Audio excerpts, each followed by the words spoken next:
If you love the Tressallure Wig Wax, then you're going to absolutely love what I have to share with you today. They just came out with a travel size wig wax. The lid's off already.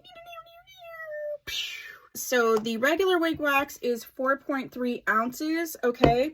And then this wig wax is 1.9 ounces. I am wearing Estetica's Verona in Vanilla Macchiato, and I do need to actually spray a little bit of this. There we go. Keep these bangs out of my face. You know how I feel about bangs. And yeah. Little wig wax. I just wanted to share that with you. You can purchase this on my website, tmwigs.com. I'll have it up for you as soon as possible. And message me in the meantime for purchasing and details. Okay, bye.